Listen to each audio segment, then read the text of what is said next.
Hey guys, it's Hannah. I am back from holiday and I am going to do the top 14 books of 2014 for you. These are kind of in order. I sat there and I looked at them for about 30 minutes at least, trying to put them in exact the order that from favorite to least favorite, and it was just too much of a challenge to do because, you know, books. What are you guys gonna do? Choose a favorite? Ugh, how easy for you. Just kidding. It's also not just books that were released this year. Quite a few of them are, but a lot of them have been released in previous years. It's just the ones that I have read this year. So there will be a good mixture of old and new and a whole bunch of different genres. So I hope that you guys enjoy, and let's just get into it. I'm gonna start from the bottom, so 14. I chose The Maze Runner by James Dashner. There have been quite mixed reviews for The Maze Runner and all of the books continuing, the Scorch Trials and Death Cure, and I don't remember. For this book there's been really, really good reviews and really, really bad reviews. I've heard some people just adored this book with a passion, and I didn't hate it.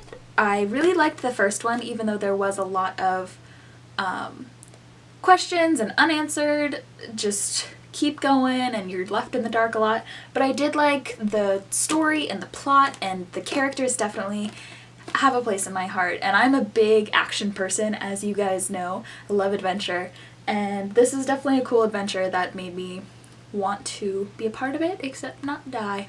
I'm gonna say the series, but it was mostly just the first one.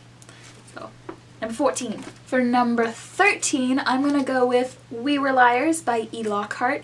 This was published this year, I believe. I wasn't sure what to think going into this book because everybody had said that you should go into it not knowing anything about it, so of course I did. And I've also heard mixed reviews about this one, but I absolutely loved it. I read this right before I was moving out of Alaska to move to Korea. It was just really late one night while we were packing, and I just took a little bit to read it, and I just stayed up and read the whole thing. And the twist at the end just blew my mind.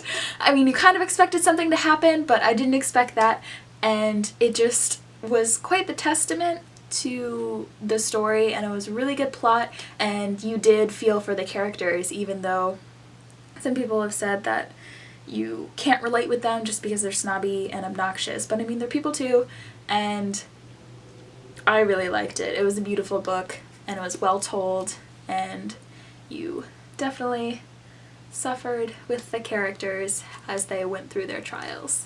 So, number 13.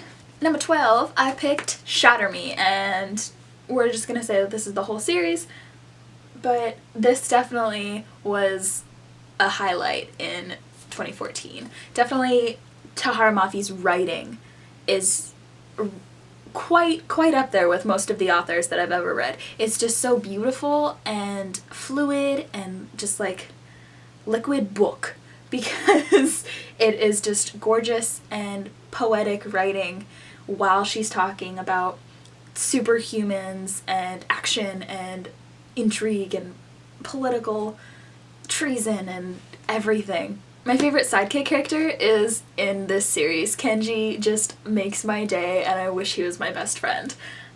So if you're out there, Kenji, I'm waiting. Number 12. For number 11, I chose After the End by Amy Plum. I haven't seen this really at all along BookTube. A few people have read it, but not that many. I was intrigued by the cover first, so this was definitely a cover buy, and then I turned it over and it said Alaska. Where am I from? Alaska. So of course I had to read it. And so this is a kind of reverse post-apocalyptic, where the main character, Juno, is raised in Alaska in a village to believe that they were the last survivors of World War III.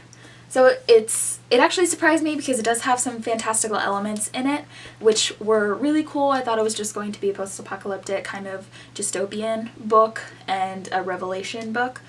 It's higher on the lower end of my list just because Alaska, But when I first picked this up, I really wanted it to be good, but it kind of looked like Amy Plum looked at a map of Alaska and was like, how many characters do I have? How many cities are in Alaska? Okay, all of them have a name. Whittier, Kenai, Juneau, Nanana, Tanana. Yay! And that kind of bugged me. But it definitely, I loved Juneau and Miles' relationship in this, and I'm excited for the second one to come out hopefully soon.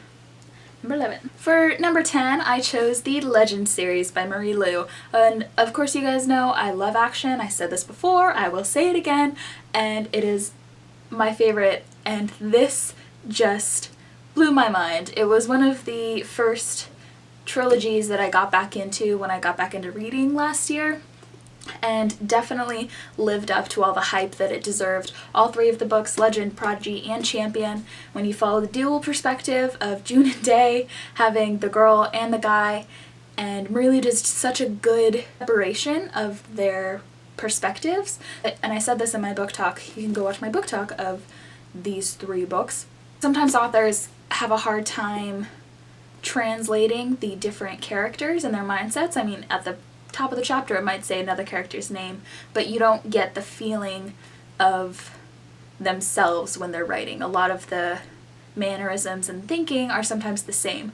Marie does an amazing job with June and Day, just having that separation and having them be themselves without commingling in there.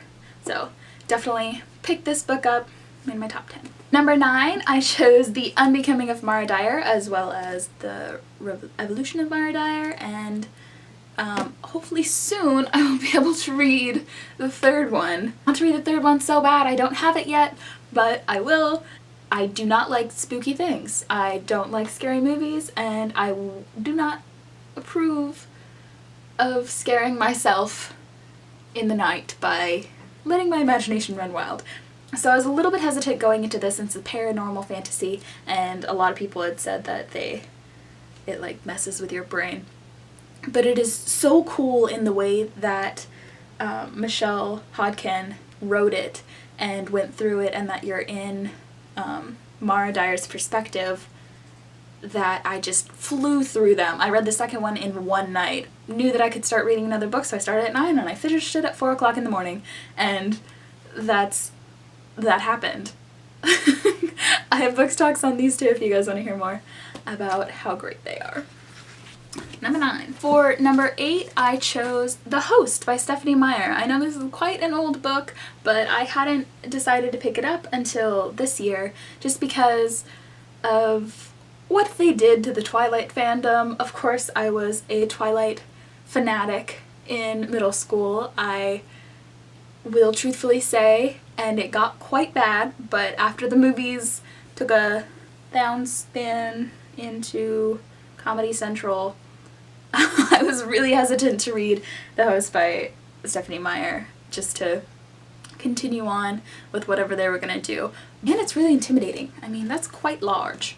It took a few chapters to get into, but it was so worth it because it was so good, and the character development and all the relationships in here, and the alien takeover and all of the different elements that she put in here were so good. For number 7, I chose the Darkest Minds trilogy, and again, like Mara Dyer, I haven't read the third one yet, and I am dying to read it. I just haven't picked it up because I've been reading other things. I picked this up at the very beginning of the year. I'm pretty sure I started this before the new year, and then I finished it in like January 2nd. And then I could not wait to get to a bookstore in order to get Never Fade, so I bought it on my iPad and read it in 2 nights, and it was just so good. Again, action-packed and not fantastical, but there is kids with superpowers who are trying to outrun the government and escape from these concentration camps that they've been put in. You guys know what it's about. It is so good. The relationships, Liam is one of my top 5 favorite male characters in everything that I've read. And their relationship is just so well written. after all of the trials and tribulations they've had to go through. Definitely read it. Trying to get my roommate to do it. Ellie, I'm talking to you. Read this, and then the second one, and I'm gonna go get the third one. For number 6, I chose Cinder and the rest of the Lunar Chronicles up there. I don't have Cress, sorry. I've read it though. I actually listened to these on audio book when I was doing a painting job, and it was just very mindless because of all the detail I had to put into it, so I decided that I wanted to listen to something while I was doing it. And I tried to listen to one of the really big books that I had and could not get into it. I just spaced out. And so I started listening to something about space, kind of, and definitely got straight into this. All of the characters in here are so wonderful. I love Cinder. I love the fairy tale aspect. I mean, I am a huge Once Upon a Time fan, and I love all the Disney movies. Who doesn't love Disney movies? And I just love having a different spin on all of the fairy tales. And so this was one of my favorite adaptations from fairy tales, definitely in a young adult aspect. And I definitely love Scarlet and Wolf. Wolf is also in the top 5 of my favorite male characters, so that's worth a read. Number 6, into the top 5. For number 5, I chose A Monster Calls by Patrick Ness. This is the first book by Patrick Ness I have read. I have the first 2 books in the Chaos Walking trilogy, and I haven't started reading them. I started reading the first one, and I got a few pages into it, and it just didn't catch me. But I've heard so many good things about them that I'm gonna get to them in 2015. But I decided to pick this one up just because it really intrigued me. It's a heavy book for how small it is, and just the illustrations are so gorgeous. And I decided that I needed this in my life because picture books, what? You need them. This book is about a boy who his mother has cancer, and so he is trying to get through that, and he's also having trouble at school with some bullies. And one night a monster calls to his room, telling him that he has called the monster and that the monster has to tell him 3 stories, and at the end you will see what happens.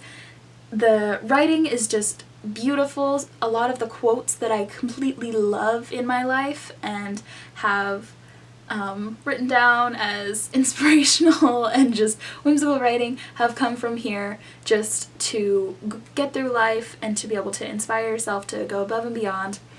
And it's so good, you guys. It's dark at times, but it is just so uplifting at the end, and you just go on such a journey with this book.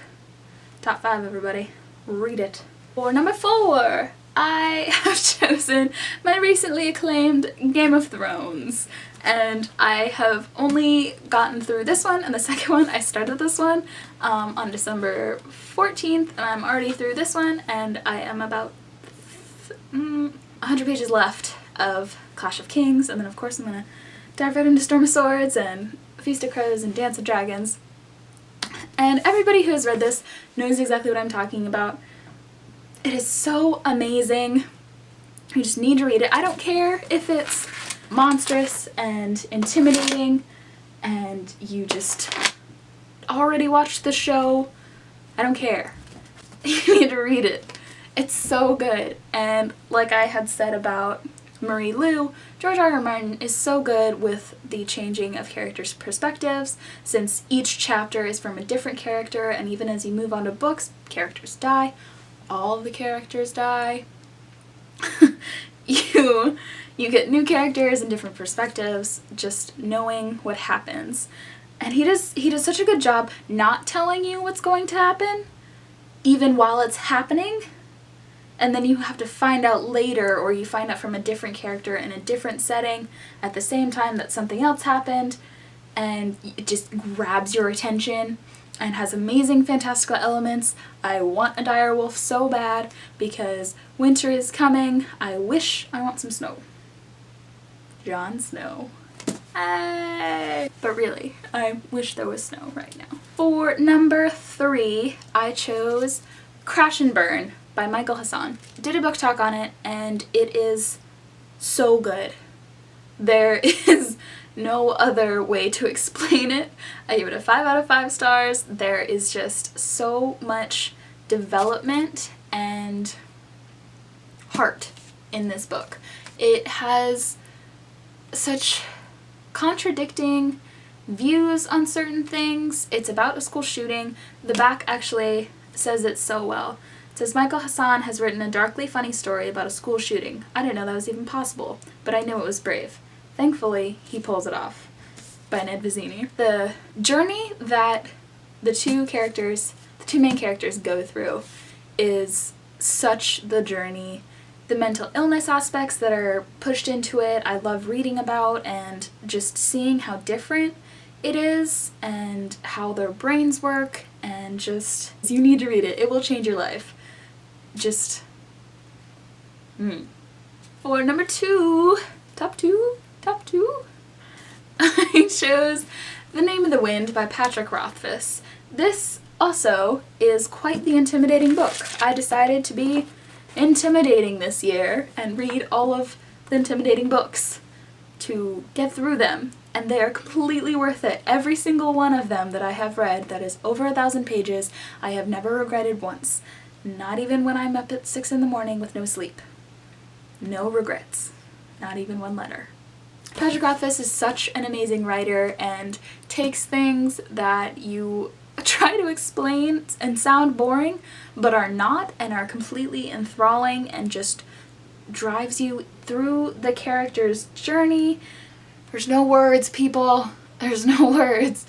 All of the fantasy elements in here are wonderfully thought out and just perfect, because they're explained, which I know doesn't sound like a big thing, but it's actually so cool, because instead of something, I am never knocking Harry Potter, but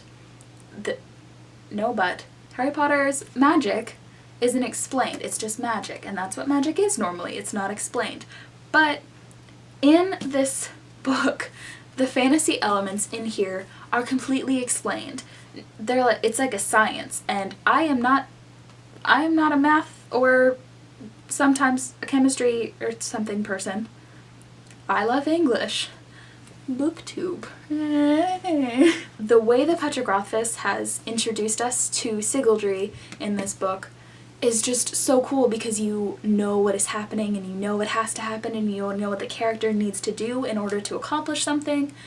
It's just so cool. Literally, this one book is like 1 or 2 days of the main character telling his story to a chronicler. And then it continues in The Wise Man's Fear, which is even bigger than The Name of the Wind. And then it will continue to Doors of Stone, which is the 3rd book, if it ever comes out. Pick it up. Don't be intimidated.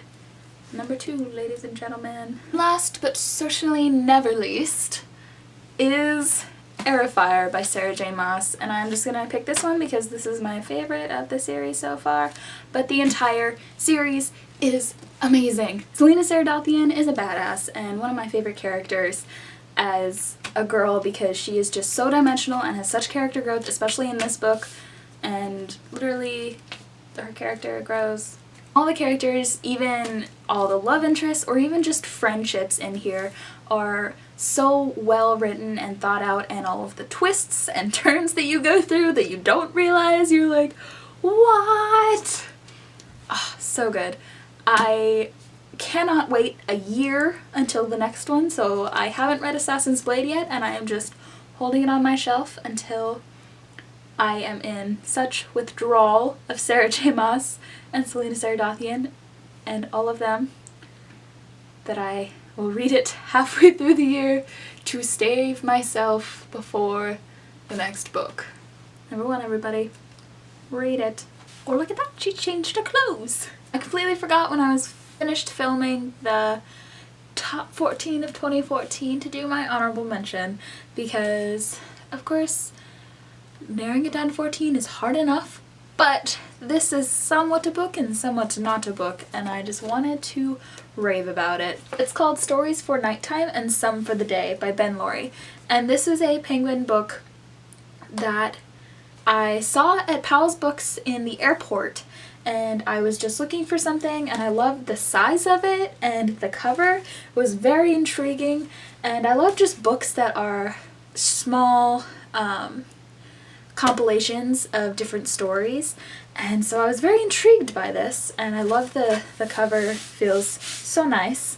I picked it up, and it's just a compilation of really short, really intriguing, and some confusing stories that I just fell in love with and were so whimsical and just wonderful. Like this one, very short story. It's called The Shadow. Once there was a man who was afraid of his shadow. Then he met it. Now he glows in the dark. Think about it.